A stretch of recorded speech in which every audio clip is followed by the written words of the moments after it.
keep yourself muted to prevent feedback when you are not speaking, and unmute yourself before speaking.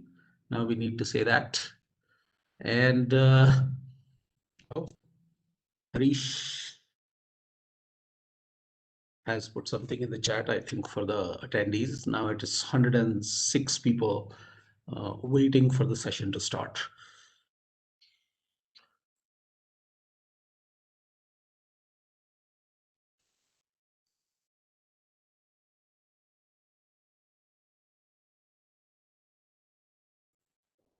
So we may start the session now. It's time. Yeah. Okay. So is there here we go live kind of deadline, or should I just start? We are on live. We are live. We can start. Okay.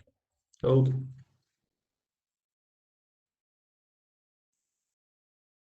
Good afternoon, everyone. I am Ashwini Chhatre, professor of public policy at the Indian School of Business. I'm based in Hyderabad, and I have worked on monitoring and evaluation and related aspects for the last couple of decades, if not more. And perhaps because of this experience, I am honored and I'm, of course, delighted to accept the responsibility of moderating this very exciting panel.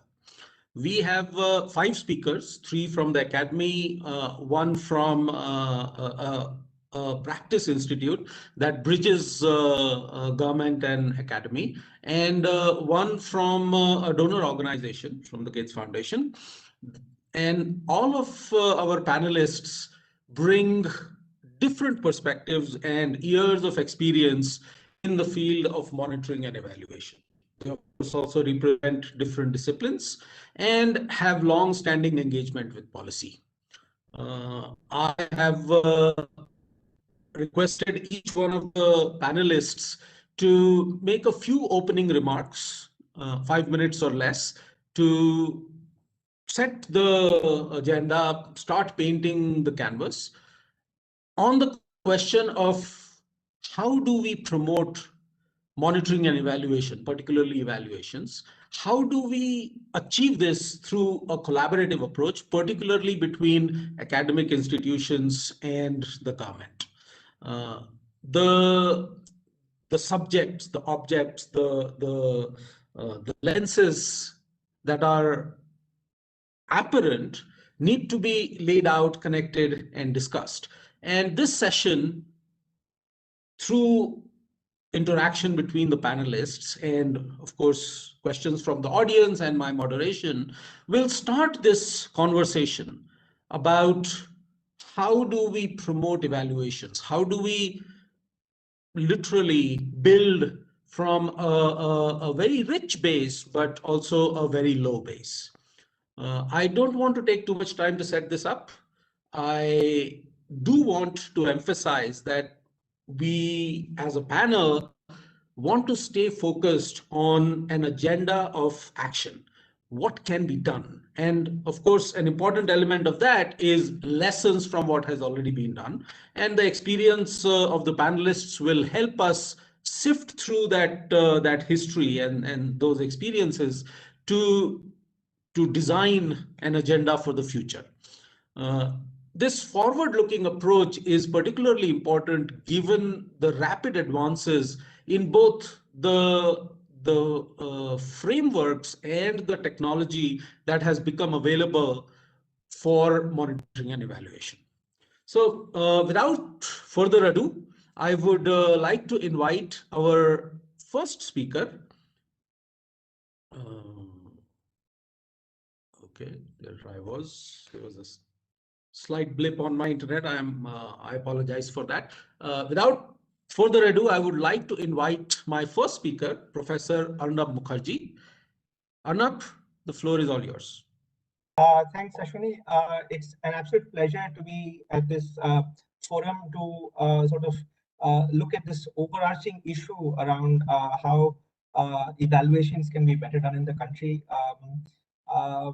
Having done a number of evaluations both within the country and outside.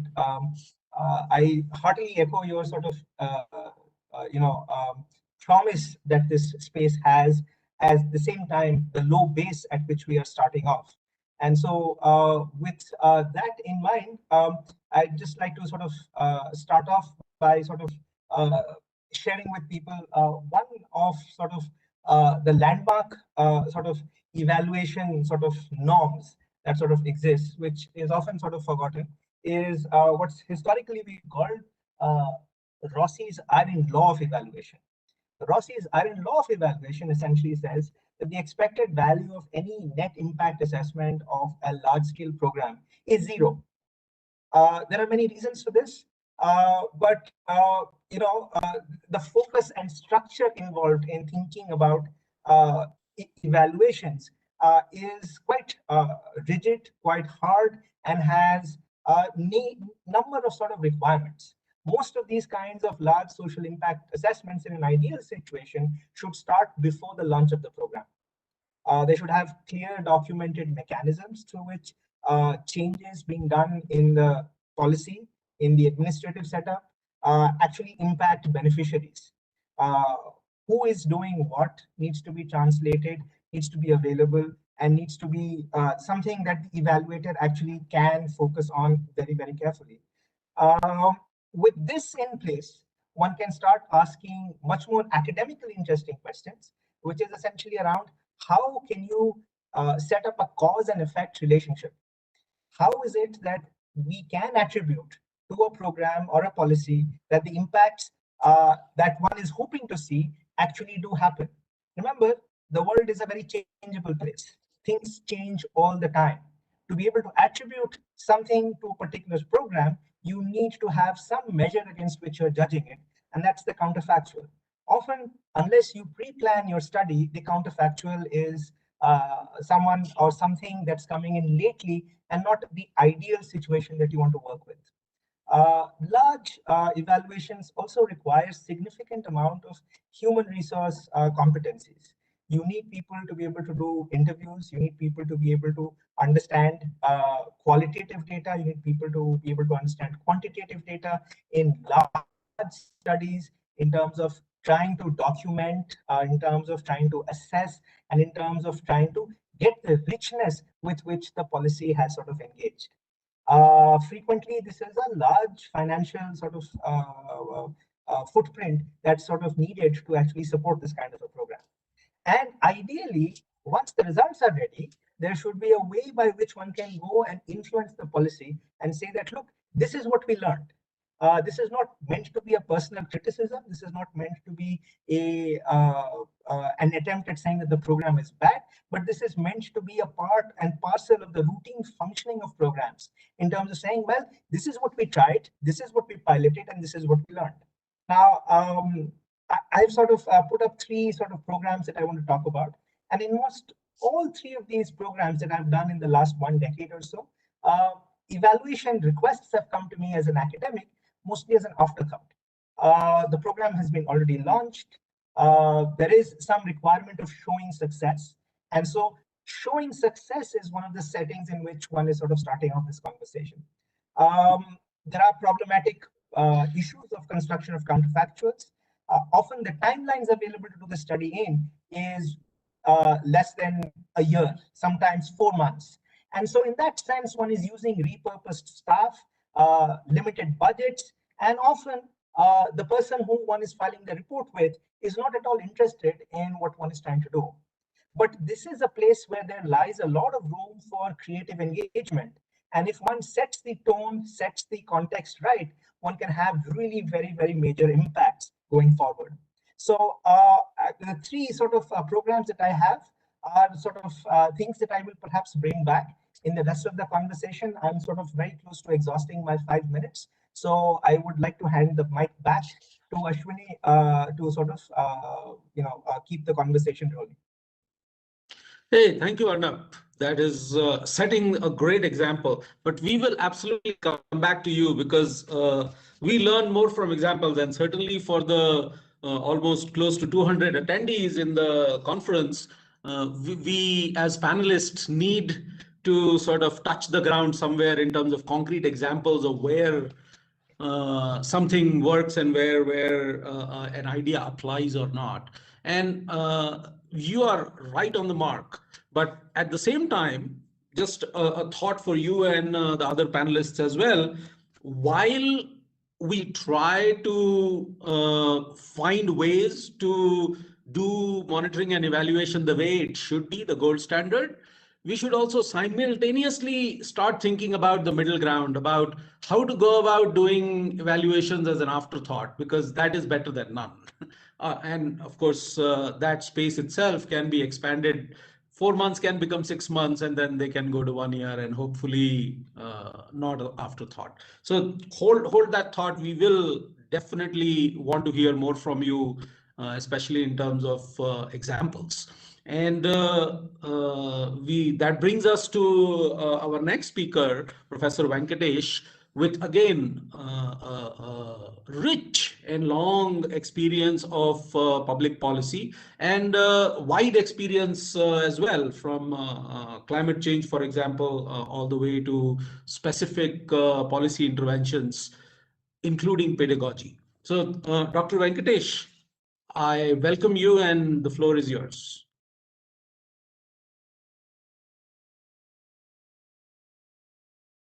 Thank you, Ashwini, for your very kind introduction. I think this is a great workshop to look at issues around monitoring and evaluation. And I think the topic for today's discussion is around how do we promote evaluation in academic institutions. Having led multiple evaluation studies for over close to 2 decades and large-scale governmental programs, as well as programs which are supported by public sector and private sector enterprises in the CSR domain. I do feel that the importance of evaluation in academic institutions has really not been recognized in India as much as it is actually dominated in other academic institutions. This discipline of M&E is actually gaining prominence in academic institutions all around the world, and given the kind of programs and policies and programs that are now being implemented into the country, I think there's a need to have a lot more serious engagement among scholars and academics, and create a discipline of monitoring and evaluation embedded in academic institutions. Unfortunately, in India, we do not have many academic institutions which really focus on M&E studies as much as we would like them to be. So therefore, given the scale of the programs that are currently being implemented in the country, it is very important that we try and build up scholarship in academic institutions. Clearly, when governmental programs or programs supported by major donor agencies come up for evaluation studies, they typically look out for multiple organizations, multiple academic institutions. So I think it's very important that academic institutions need to have the appropriate knowledge for them to undertake these kind of academic rigorous evaluation studies. In addition to the appropriate knowledge, it is also important to look at the local culture and the local language. There are studies which are done in rural India, and you always have academic institutions from metropolitan cities actually trying to go and work in rural India. So it's important to bridge that gap and try and see if you're able to work in a hub and spoke model and work with local institutions and build their own capacities. I think it's very important to create, and in many of the work that I have done with my team, it's been my endeavor to work with local academic institutions, build their capacities, have a mentor-mentee relationship. It's very important to have those kind of conversations so that we build capacities of local institutions to kind of engage in evaluation studies. It's important that the teams that engage evaluation studies have the expertise in having conducted evaluation studies.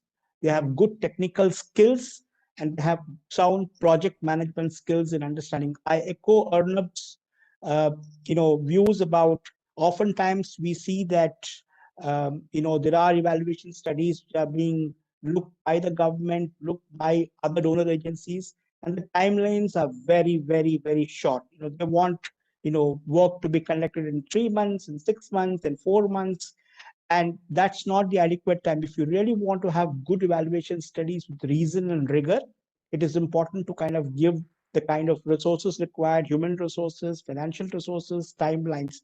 And I think evaluation studies need not necessarily be looked as criticism of programs and policies and programs. They need to be looked at something which is a way forward in strengthening how the government programs can be done. The last point I want to make is it is important that we train doctoral students, postdoctoral students who can become future researchers who take these studies forward.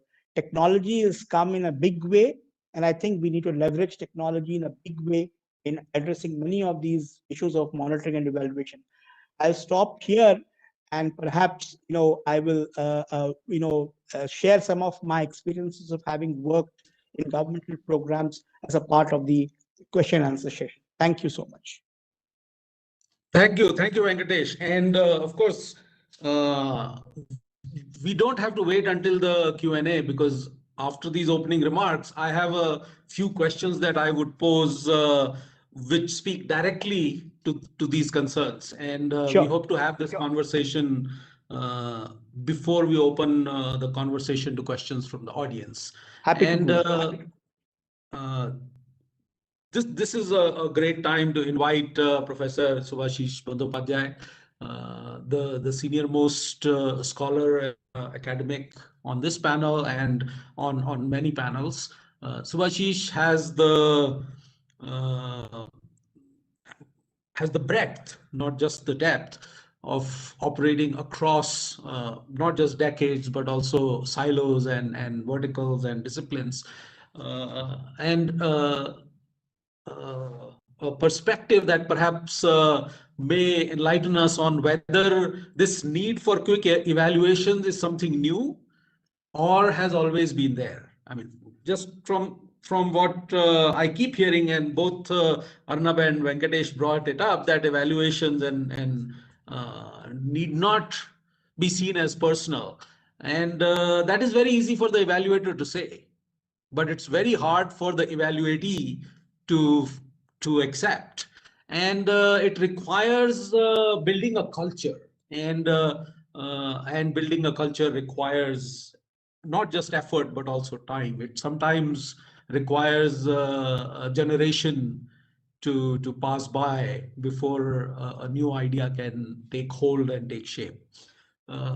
Subhashish, the floor is yours, and I look forward to hearing your perspective.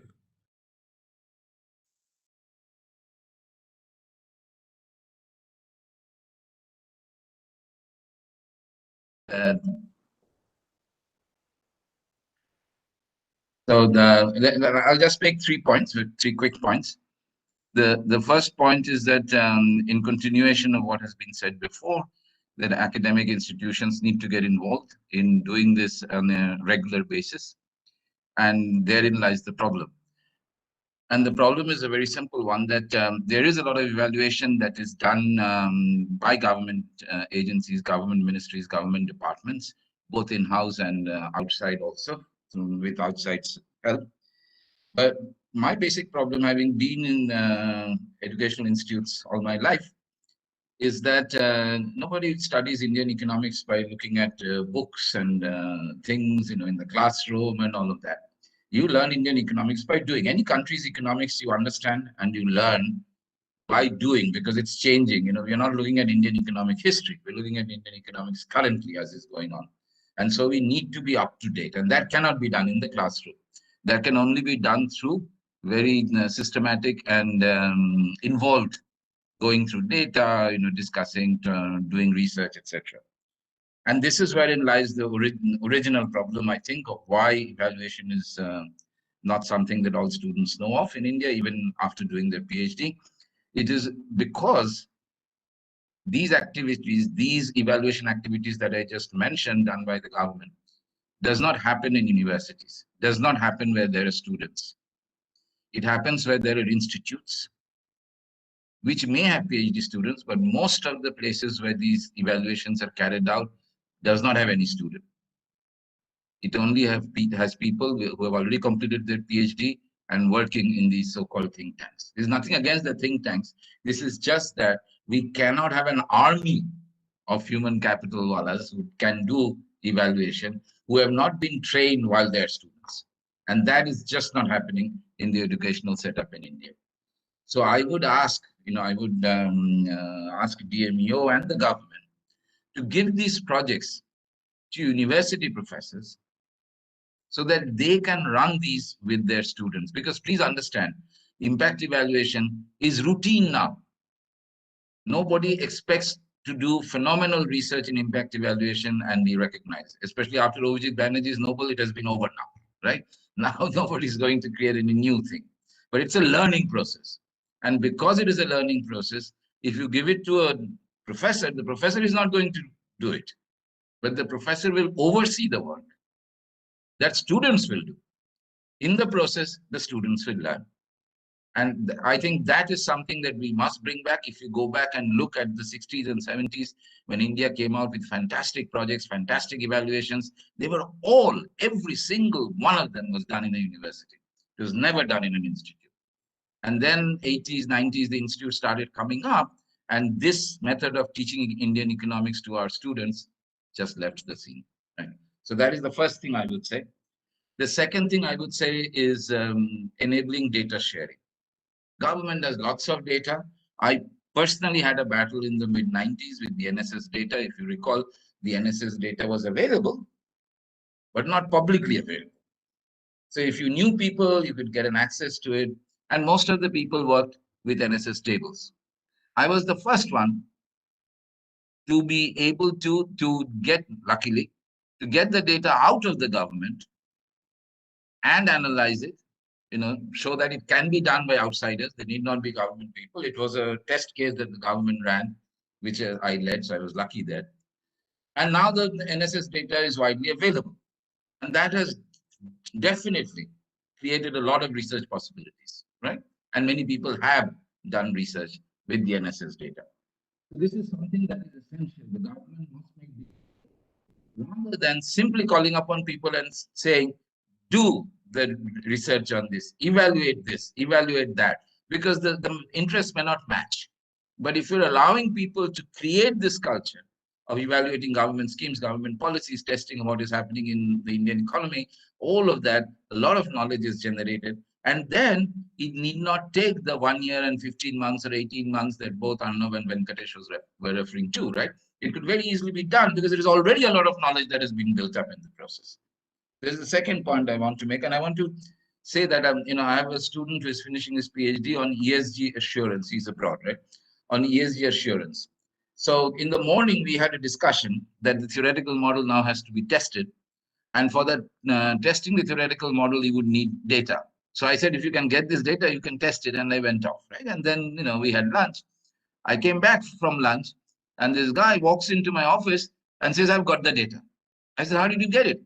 He said he sent an email to the government department to whom the ESG disclosures have to be reported. He wrote an email to them. They gave him the link. He went to the link, downloaded the entire data set for 5 years. Now, if this won't encourage research, what will encourage research? Can you imagine that happening in India? You cannot, right? MCA, it has all the registration data. This is one of the good things we need to know. There has been a lot that has been done to register companies, which is essential for any economy, right? That there has to be registration of activities. They're apparently getting registered, but try and get that data. You run from pillar to post and you won't get it.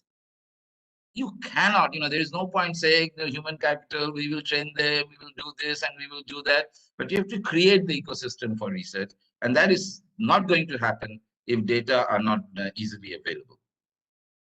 And the third thing I want to say, and this is something that DMO can definitely champion, recall the NSS, the National Sample Survey, and the phenomenal work on survey design, on sampling techniques, right? Use of data, household versus an individual, right? All this, we have done so much research in statistics on that through the NSS, right? And what was so special about the NSS? All of these came out in a journal called Survection.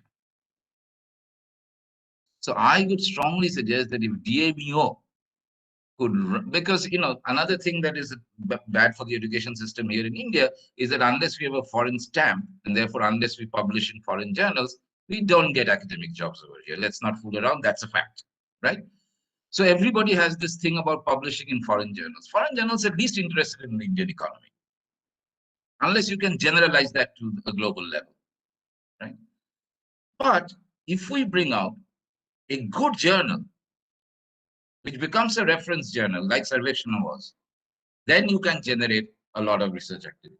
So these are the three things I will say are needed to generate this. One is give projects to universities with students, universities or educational institutes with students, enable data sharing held by the government, and bring out a journal which is an outlet for this research.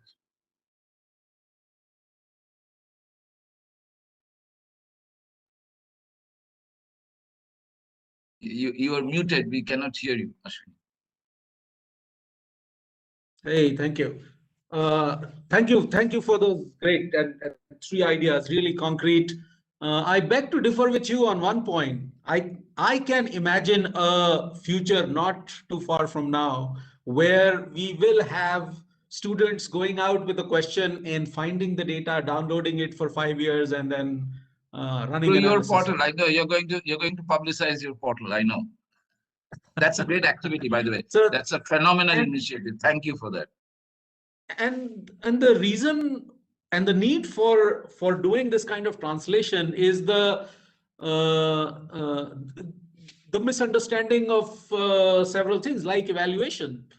To convince a decision maker, a senior bureaucrat or a project director that you need prior planning and collaboration in order to do a good evaluation, it can't be done in 3 months, is the same as appreciating the difference between open data and data that is available on a website for download. These are not the same things because one is machine readable and one is not. And just being able to see your ration card details is not the same as open data. So there is also a need for educating the people who are not necessarily averse to sharing data, but they do not appreciate what researchers need compared to what consumers need or clients need. That, of course, brings in the role of not just the academics, but also the government and the agencies within that not only implement projects, but also are custodians of data. I turn now to Dr. Anita Govindraj, who, at least for our panel, has the distinction of being a nodal M&E agency for the working or representing a nodal M&E agency, the Atal Institute for Good Governance and Policy Analysis in Bhopal, Madhya Pradesh. And also someone with wide experience in areas that are ripe for monitoring and evaluation, like natural resource management, decentralized governance, rural development, and so on. I welcome Dr. Anita to share her opening remarks and building on what has already been said.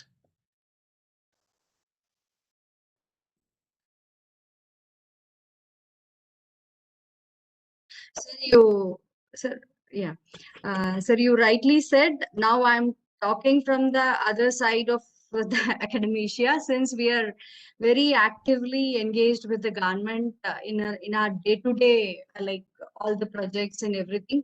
So now I somehow represent or tell what exactly they expect from the academia. So somewhere we all work in silos, academia, departments, and even the think tanks. So a bridge is needed to connect between the departments and the academic institutions. So that we need to work it out, how to create an effective bridge between these two institutions. So like this timing of this event is I really appreciate, because currently I think all the governments are even like looking towards evidence-based policy making. For example, I would like to quote our government of Madhya Pradesh initiative. I think you all would have learned through various sources also. During even the challenging time of COVID, the government initiated and conducted a huge webinar and they identified 4 key areas of development for the state, like governance, infrastructure, economic and development, and health and education. They divided such 4 areas, and then they conducted 4 days of intense discussions with various experts from various reputed and internationally reputed institutions, wherein they came up with very good suggestions and recommendations to how to develop Madhya Pradesh over a period of around 3 years. So based on their suggestions and recommendations were aggregated, and a roadmap has been designed for Madhya Pradesh, which we call it as Atmanirbhar Madhya Pradesh. This entire event was conducted under the direct supervision of our Honorable CM, and we were supported fully by CEO Niti Aayog, and thanks to Amitabh Kant sir also for supporting us. And even after conducting the event and building the roadmap, they provided us a hand-holding support for developing a monitoring framework. Like we have now envisaged these outcomes. We broke up it into various outputs, activities, sub-activities, and then to monitor that, we have developed a portal through which a constant concurrent monitoring has been done by our Chief Secretary and the CM himself regularly, periodically. And we are constantly supported by Niti Aayog also. So, sir, we as a think tank, we were the part of this entire exercise, and we could learn a lot of this from that exercise. So this, I'm just saying it as an example, just to say that how government also now is keen on towards this monitoring and evaluation systems. Like we often, academia often have complaints that our reports are not being read, whatever the results comes out of our monitoring and evaluation studies are not being observed into the system. I would like to differ, because even implementers and the policymakers are looking forward for some evidence-based recommendations. Somewhere we need to find a middle line to come in terms, like to break those silos. So, sir, currently, like we are now in the world of huge databases with all the IT systems being created for every program or scheme. We have a even micro level, beneficiary level database. We have every department, every program has such databases available. Even the health MIS is available, NSS survey, as sir has already quoted. And this, I would, from agriculture side, this agriculture market net portal is available, for a huge data sets are lying.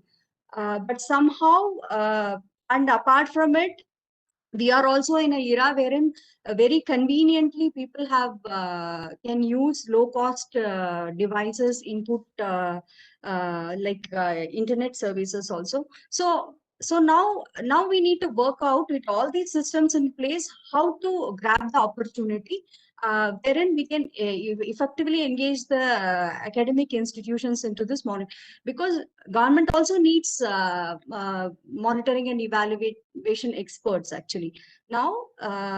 So I've done some of the, I've done just noted some points wherein primarily we are all focusing on the top level data analytics and all those things. Somewhere we are missing that the quality of the data based on which we are building our studies and everything, we are missing that area. We need now the government, yeah, whoever the stakeholders are, they need to focus on the ground level wherein the data is collected, reported, aggregated. That quality needs to be ensured because all our efforts, policy making is built on that foundation. So that systems has to be that data has to be made reliable and trustworthy. Because all then if without that all our efforts will go in vain.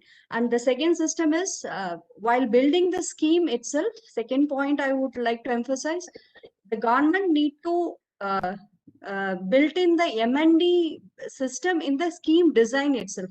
Because since we are developing the IT based uh, applications and the monitoring systems, why don't we build in systems for M&E in the design scheme design itself, so that we can effectively build in this concurrent monitoring and post evaluation aspects also.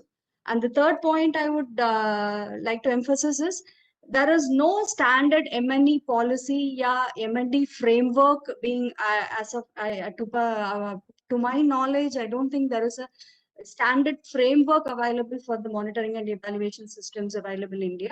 So we need to build a standard framework for the monitoring and evaluations for various government schemes and projects. And the other point I would try to say is like somewhere Anita, you're out. Sir, just last one point. Just I would. This is an important point. Somewhere there is a rigidity academia people maintain. Somewhere like that, like we and the officers have some privacy concerns regarding publishing their outputs. So somewhere we need to come in. The academia should be open to negotiate with the departments to undergo this non-disclosure agreements with the departments, because some aspects cannot be shared in the public domain, which we need to respect, and that way then our interaction will be more frequent, I feel. So this is I think I have overshot, I'm sorry. Hey, thank you. This is an important perspective. And you have served on both sides. Of course, we have all served to some extent on both sides, but it's of course not the same. It's important for both sides to understand where, and I'm talking about the academy and the government, where they are coming from. But it's equally important to accept that you can't have it all, or we can't have it all. And monitoring and creating dashboards for monitoring where pits are being dug and where saplings are being planted is not the same as evaluation. So monitoring and evaluation is not the same as monitoring and putting things on dashboards. And evaluation, like Arnab pointed out, is critically dependent on constructing a valid counterfactual, which is often very difficult. And I'm delighted to invite Sanjeev Sridharan, and of particular interest here that I would like to call out, if you don't mind, is his work on evaluation of complex health interventions. Like Subhashish pointed out, we live in a complex system. This economy that we are trying to influence is a complex system, and it is dynamic. It's changing even as we study it. And any interventions that we make are very often themselves complex, and their outcomes are very difficult to evaluate. Sanjeev is currently serving as the country lead for the Gates Foundation India office in learning systems and systems evaluation. And he comes with a rich history of experience of working on different aspects of evaluation, particularly of those related to health. Sanjeev, I welcome you. I know We are very grateful for your efforts in getting up early in the US to join us for this session. And I hope you are adequately caffeinated and ready to go. Welcome. All right. Terrific. Ashwini, thank you very much. I'm not going to speak with it purely from the role of a funder, but I want to really bring the following experience in mind as we think about evaluation. I've spent many years at the University of Toronto and the University of Edinburgh. I continue to sort of help out in teaching evaluation courses in multiple universities, including the University of Hawaii. First point, it's not true to say that the West has such great models of M&E in academic sector. There are good reasons why which actually building capacity, let's be sort of evidence-led out here. There are good reasons by which building evaluation programs in academic sectors has challenges. That's point number one. Two is you have to look both in the North and the South for rich models of evaluation capacity building experiments. So in the past decade, I worked in Chile, China, Sri Lanka, and Scotland in different roles in terms of evaluation. I think you have to sort of really move away. I've seen too much of dialogue focusing on evaluations of projects. I think that's trivial. The larger thing about actually thinking about systems and actually building capacities of systems to do evaluation, that's a harder problem. And I want to start by saying no one's cracked that nut. There's not a single university, either in Canada or in the US, that I will turn to say, there are people I would turn to. But I think let's sort of first bring into focus there's a competitive advantage for evaluation that academia might bring. There's a competitive advantage that other firms might bring. The critical question is not what they bring, but what is useful on the ground, what is useful to policymakers. I have not heard the word utilization being mentioned as much as it needs to be. So I would first argue, how do we start with a view of what's useful on the ground, etc., and then work our way backwards. I would not start by saying here's a cool university, etc. So that's important. There's a very rich field called evaluation, the American Journal of Evaluation, evaluation program planning, examples of journals. I sit on the boards of these journals. It's important for us to be very careful about actually sort of saying these questions have been debated for the last 20, 25 years. We need to learn from such experiences is my second point, really, and really not sort of say that, wow, this is some new sort of issue itself too. Third, evaluation itself is an evolving field. I've seen too much of a discussion right now more on RCTs and counterfactuals. I disagree strongly that that's where the excitement lies.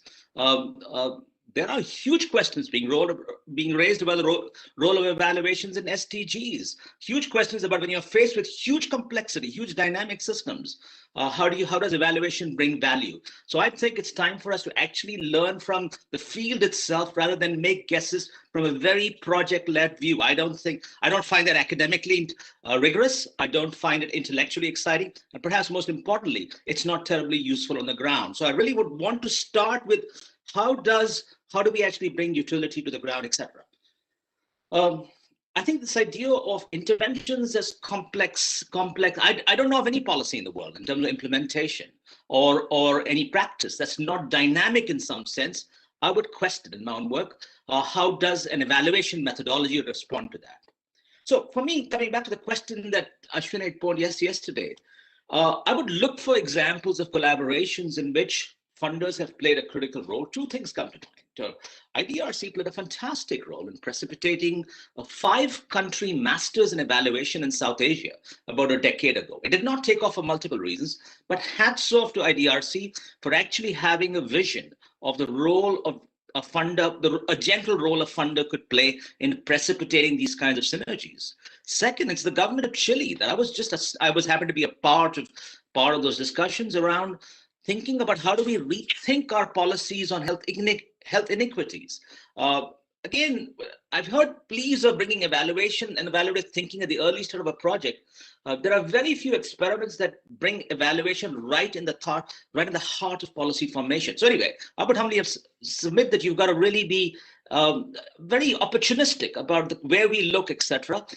Northwestern had a fantastic evaluation school in the late 60s, early 70s. It's not what I look today. American University is not the place. So a couple of final points.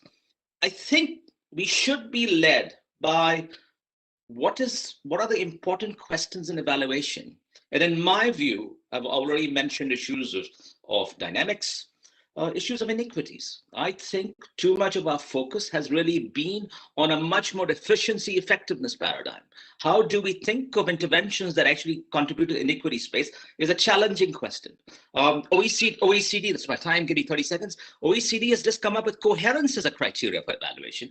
I'm organizing a webinar next week on how do we actually think about measuring coherence. Turns out it's a terribly difficult question. So final sort of bullets. It should not be led. It should not be donor-led. I think you should be looking for exemplars of where these partnerships have actually blossomed. These are few and far between. That's two. I think third is it should be led by identifying competencies. Fourth, pay attention to what all this means for rigor and how we approach it from a design point of view. One final comment, and it's a slightly sly comment. We are presently working with DMEU right now to actually to sort of really bring some energy around these ideas. Details follow. Cheers. That's great. Thank you very much. That was 100 words per minute, but every one of them was worth it. Thank you very much. It's time to collect our thoughts. The overarching thrust of the conversation so far, or at least the presentation so far that I want to lead into a conversation, I detect three threads. One is around the nature of the demand. Who is demanding? It's primarily government agencies, project-led, policy or program-driven, stopgap, afterthought, short-term and limited, narrow, looking at drivers of success rather than evaluating success and failure, and certainly in complete ignorance of the law of zero expected returns for any complex intervention. The second major strand that I detect from the presentations is the architecture, the institutions, the relationships between institutions, the role of students, evaluators, professionals, donor agencies, ecosystem. These are all the words that conjure the ways in which we are linked together is less than suboptimal or worse than suboptimal, and therefore there is a lot of room for improvement, possibly building on the first one, which is what is the demand and what is the nature of that demand. How do we design an ecosystem or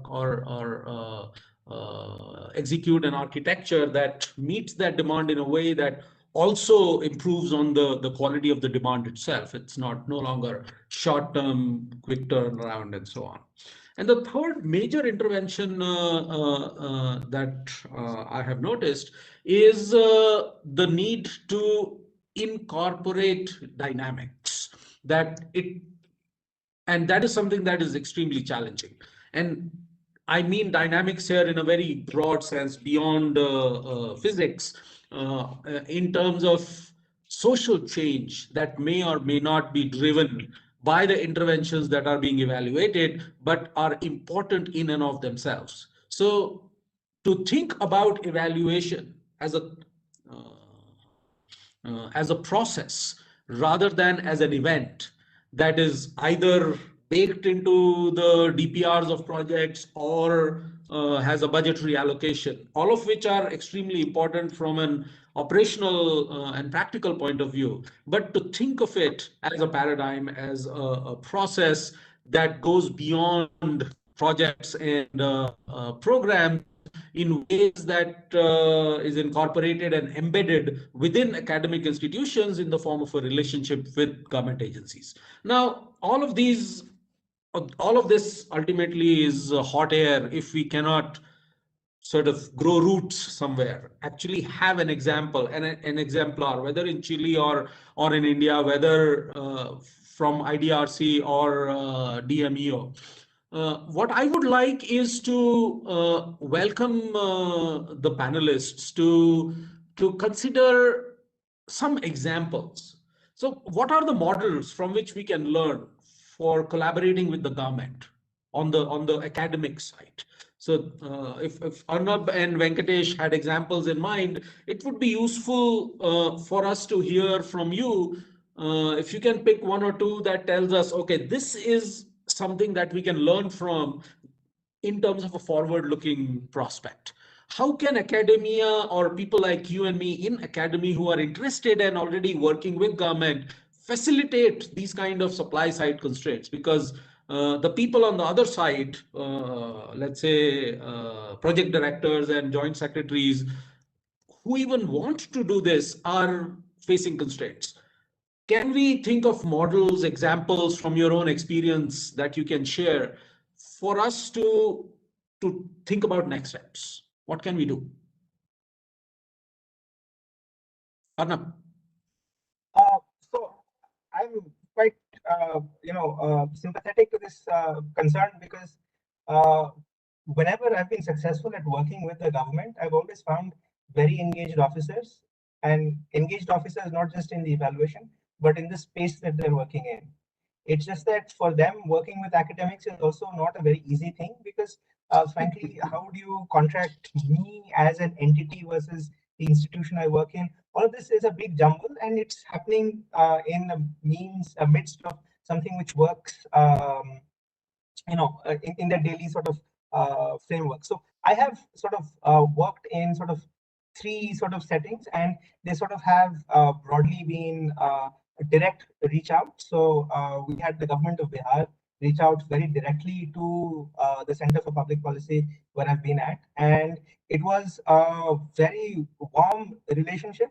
However, as the relationship unfolded, it became clear to us that where the government of Bihar would learn the most is by having a person who's teaching travel in this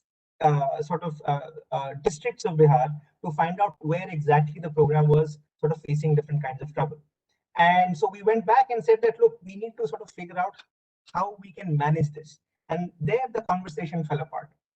A second setting where I've been quite successful is with the role of Vajpayee Arogya Shri, which is a health insurance scheme, demand-driven BPL focused program, and therein it was a completely different relationship because this was built into the World Bank sort of donor norms, and so the evaluation had to happen.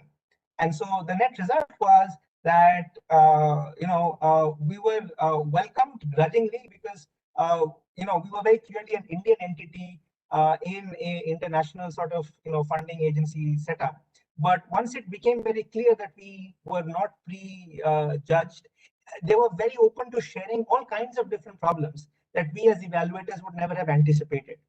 And so I think it's this, interstitial spaces wherein people from, who are all doing professional work have a way of having a conversation can happen, seems to work very well. But in my experience, most of this has been in the frame of contracts and not in the space of institutions. So, I'm, uh, I, Shubhashita mentioned Sarvekshana NSSO, and I am embarrassed to have to admit that, I recognize the scope, scale, and contribution of what this organization has done, even though I'm educated in India, after having read Angus Deaton's book, which starts off with the first line, saying that NSSO sort of work is actually what is the foundation of what UN stats does.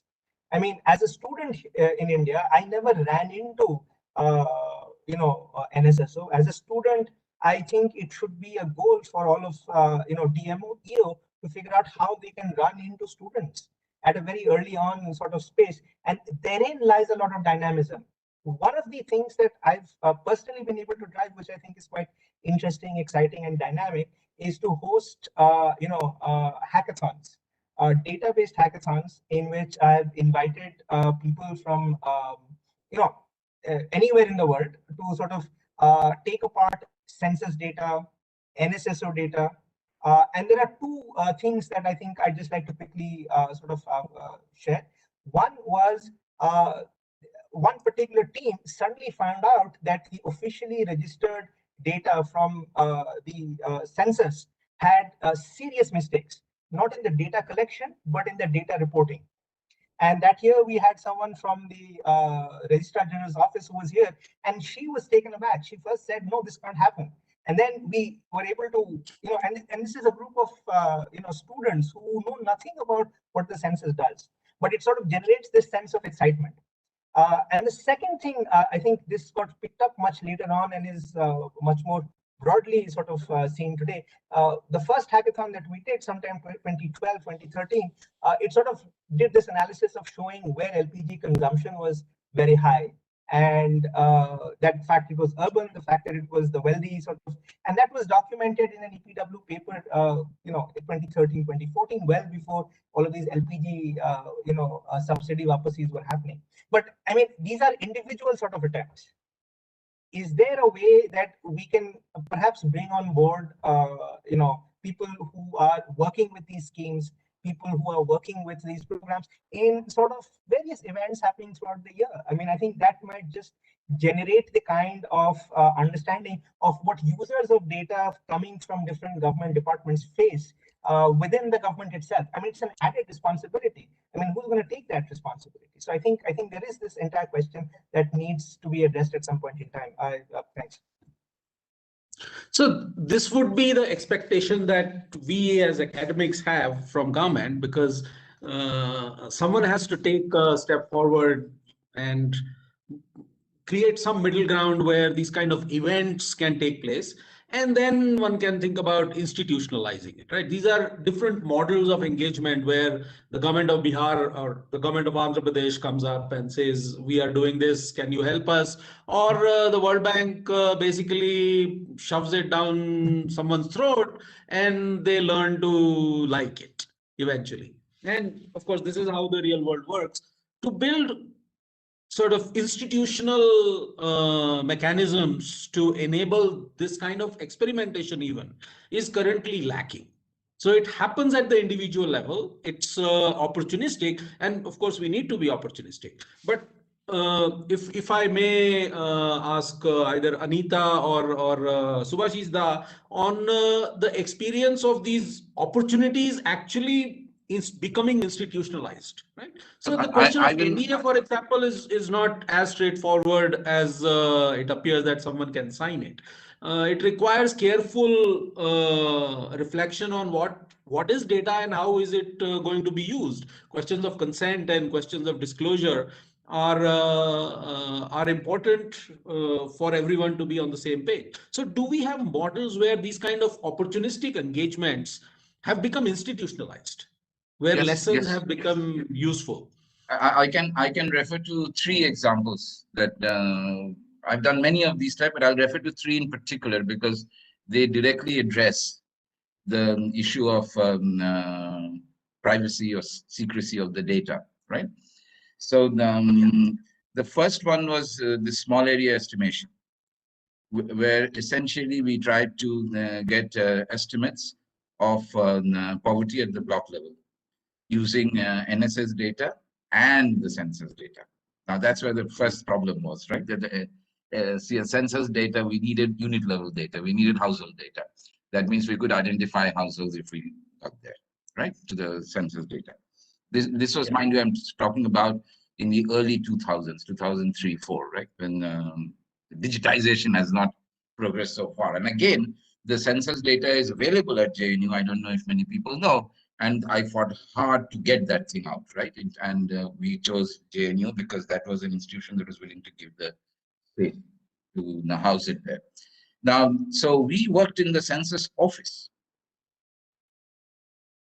Day in, day out, we were checked on our way in, we were checked on our way out to ensure that we are not carrying any, archival media to download the data and all of that, right? So, and we worked out the small area estimation. First, we did a pilot for the smallest state at that time, new state, Uttarakhand. And then the Planning Commission picked that up. And then we did it for the entire country. And the government allowed us to work for months on end at the census office, right? Inside the census office, looking at the data, right? I searched for my own data and saw it, right? So that it was that, but you're not allowed to take the data out. So if you give to the government, and this is where I think academics need to play a more active role. It is their problem to attract the government to support them in the research that they want to do.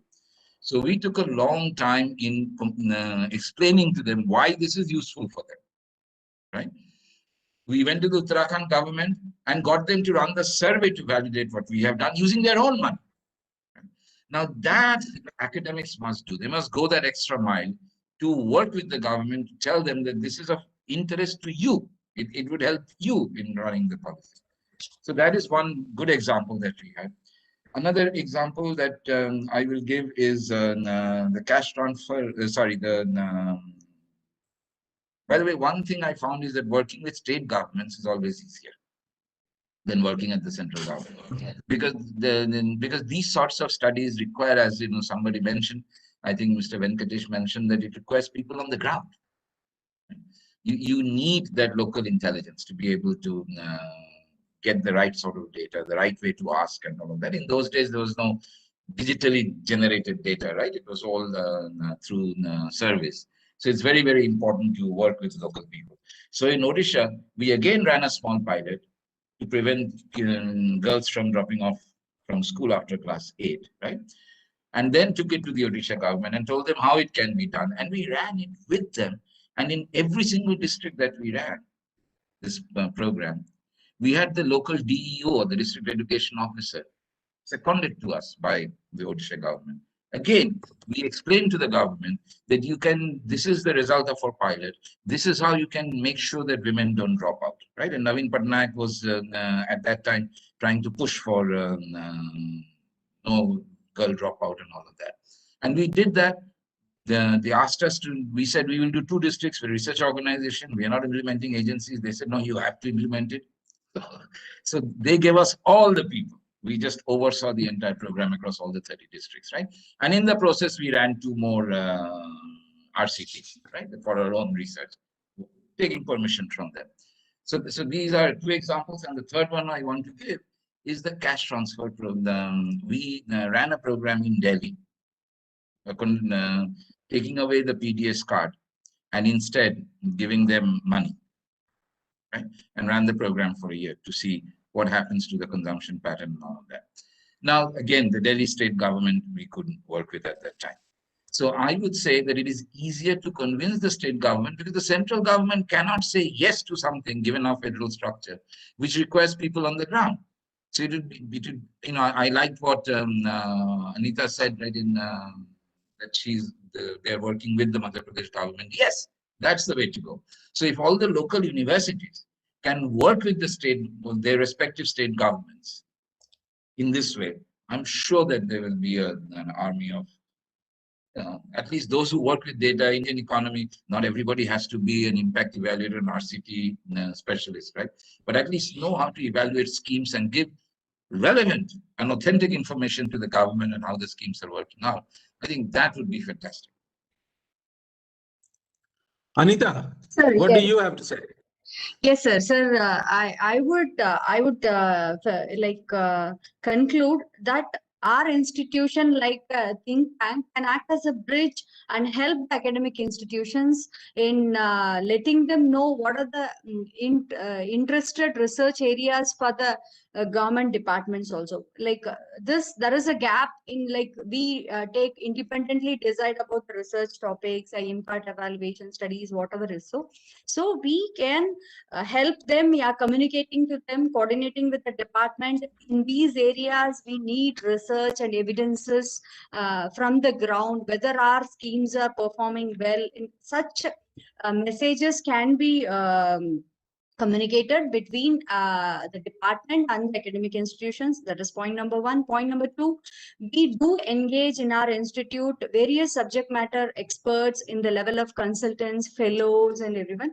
So they bring us a lot of knowledge, whatever is necessary for this evaluation, and we get them connected to the departments. That is also one way of bridging the 2 knowledge sources. like academia bring wide, vast knowledge, theoretical and whatever structure, models, they come with that knowledge, and the practical necessity the department says, and we provide them all the platform to work and give the need-based output for the government.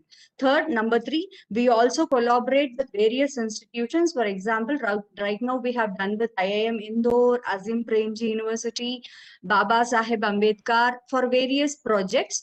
We get from the government, and we get associated, collaborate with such institutions to conduct. So this is one of the ways we are trying to bridge that gap. So I think, sir, I could tell what, convey whatever you wanted to, listen. Yes, Because yes, there are two questions. Yeah.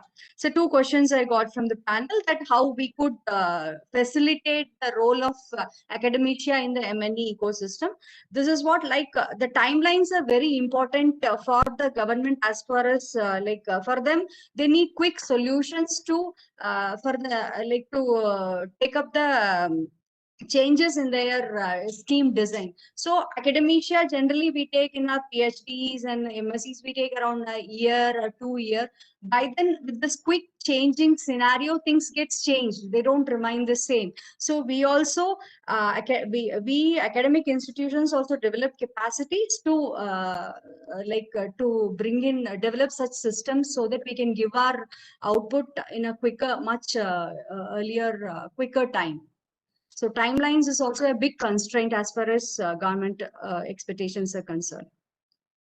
Yes, sir. And of course, that is something that Arnab brought up at the very beginning, and has been the leitmotif, is the mismatch between what we think is needed to do a proper evaluation and what the government thinks they have in terms of time or effort or resources or energy and so on.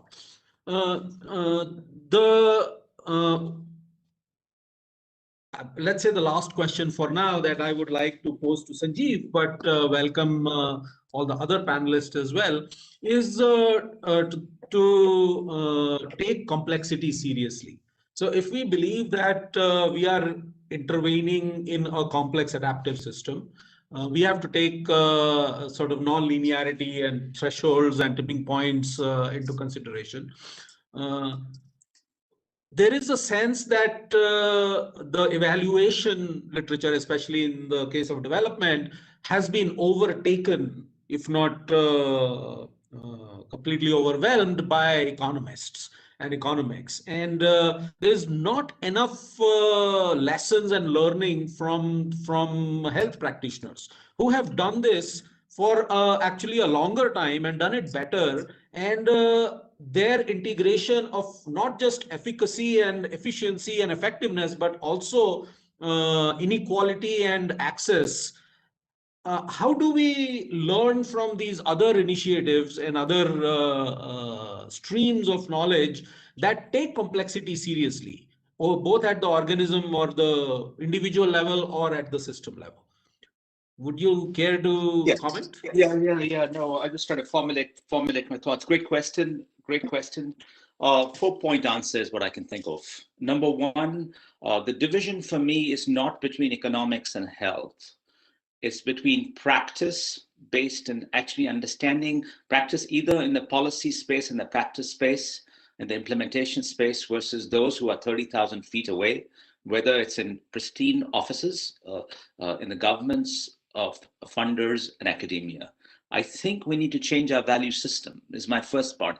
It's not it's that we actually the mother of complexity is the nature of reality. It is not sort of some profound evaluation framework somewhere.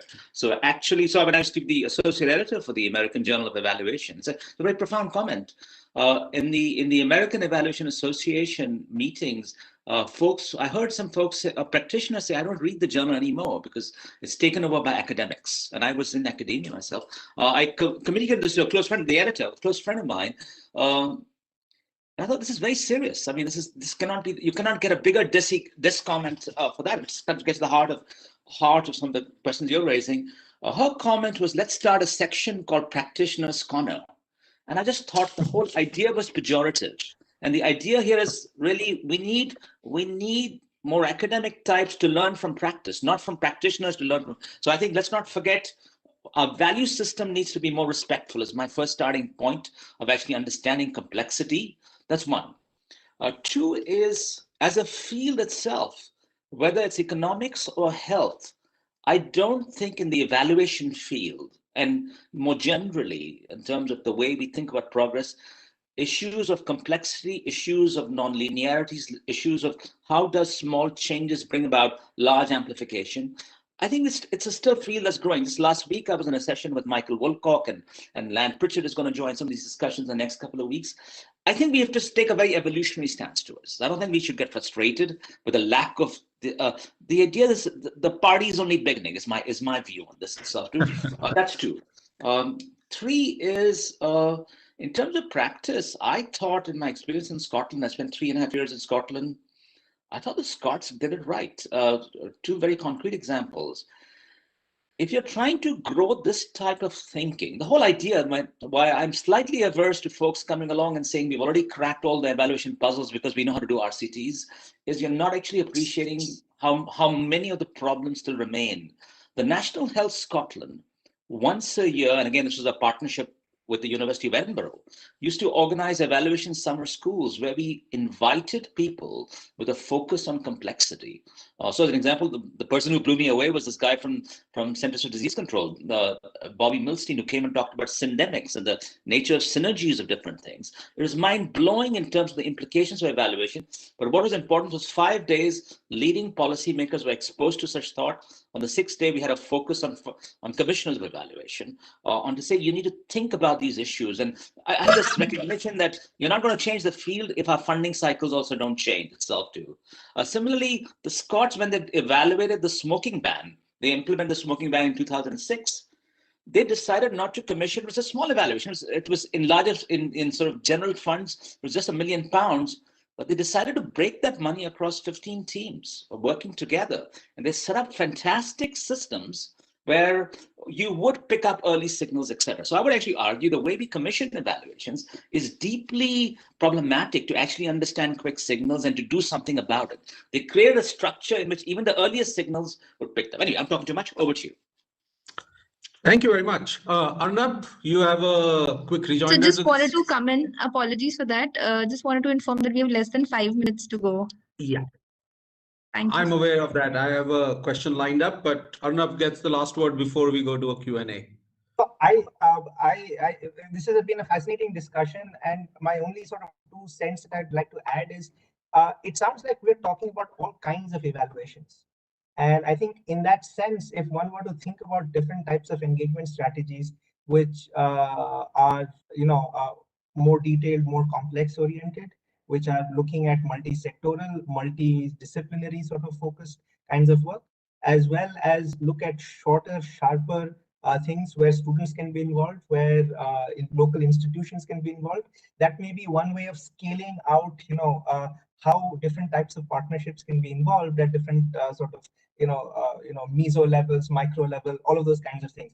But I mean, this is the kind of conversation we really need to be having much more of to be able to sort of arrive at what those structures look like. And since we're short on time, yeah, over to you. And I agree with you. We need to have these conversations more often so that they can build on an evolutionary trajectory, and not only in conference settings. And we should certainly try to do that. I go to at least there is time for one set of questions, and I was looking at questions that are being posted on the chat box. So I'm trying to something here from Asad, from Ankit Chaudhary, from Vijay Abhinandan. Says, how do we sort of build this army of evaluators? It could be students, but it could also be people who were students, learned it, and then become professionals. How do we bring them together? How do we certify them? How do we know whether a certain individual is trained in the right methodologies at the right institutions, has the right network, so to speak, within an overall architecture. How do we imagine the evaluator itself while we also think about the ecosystem and the architecture? Do you have thoughts? Because I mean, this is a question that gets to the heart of the problem, because right now there is no system for evaluating the evaluators. Sanjeev. Yeah, very two quick points. I like the focus on students. That's where we need to start. I see more hope there than with faculty who already drunk the Kool-Aid in different disciplines. So let me start there. I want to plug what the Canadian Evaluation Society does. I'm not a fan of the meetings generally. Let me be blunt about it. But they have these annual evaluation contests that students compete from all over Canada, to crack an evaluation puzzle. It's sensational. And when I was leading the evaluation center, the slightest chance I had for somebody who had been through that contest, the value systems required to say you're here to bring value to other people, utility, was fantastic. So even a simple device like having competitions, etc., at that level was fantastic too. When I would have students come for a practicum at the evaluation center, so we do an evaluation on homelessness.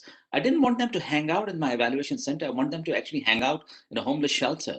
So I think, again, the other part of actually is I think we need more students exposed to the community. If you really are trying to bring value to the community, exposed to policy spaces in our practicums, etc., not exposed to necessarily purely data analysis, etc. So I think having these dialogues on what competencies matter, data analysis and theory clearly matters, but experience in a very deep, real sense also matters. Oh. Well, that does cover a lot of territory. It also provides us with I think several points of action, starting with students. I absolutely agree, and I think we are all in agreement with what Subhashish started his presentation with. We should focus on students because they are the ones who are going to be the future of evaluation. And like Sanjeev pointed out and Arnab said before, Arnab, it's not just that the government or bureaucrats find it difficult to work with academics. Academics also find it difficult to work with academics. So it's something that we need to work more on. And to make it a two-way street, it's much easier to start with students who are eager, who are motivated, who are there to learn, and whose outcomes can be easily monitored from a signaling and from a certification point of view. And this is where academic institutions can play the most important role by preparing our students for a world where evaluations are extremely important. I am absolutely certain that we are out of time and over by a couple of minutes. And I would just like to take this opportunity to thank all the panelists and all the participants. More than 230 of them at one point, I was keeping an eye. And hopefully this is the start of a series of conversations, and not just at conferences, and certainly at much greater frequency. So thank you very much for your contributions, and I hope to see you again at some other venue. Bye-bye. Thanks, Ashwini. Thank you. Thank you. Cheers. Bye-bye.